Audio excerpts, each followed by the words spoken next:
Magandang araw ka, success. Sa video ito, ipapakita ko yung video kahapon na ginawa natin na may nagtanong na kapwa content creator natin na may issue yung isang video niya. Kaya sa next slide, ipapakita ko sa inyo at yung resulta niya nung binura niya yung video niya.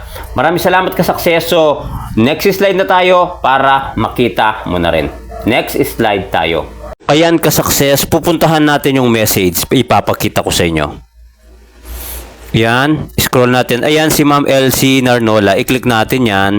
Pagka-click natin yan guys, ito, wait lang i-scroll ko pababa para yung kahapon na message niya. Kasi guys, kinlik ko siya ha. Ganito kahapon guys. Yung status ng monetization niya, may issue. Monetization impacted.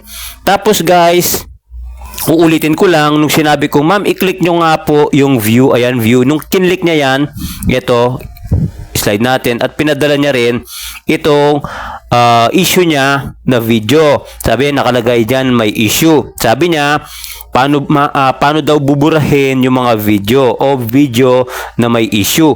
Tapos ngayon guys, kagabi, ko na natanggap, pero ngayon ko lang nabasa.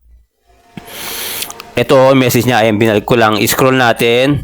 Ito yung message niya guys. Sobrang dami ng message namin. Pero syempre, hindi ko na lahat babasahin. Sabi niya kasi dito, Idol, okay na po. Thank you po.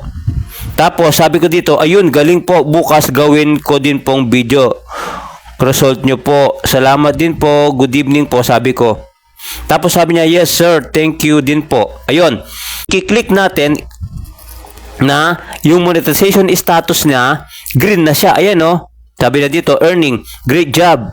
You're able to earn money from your content. Ayun guys.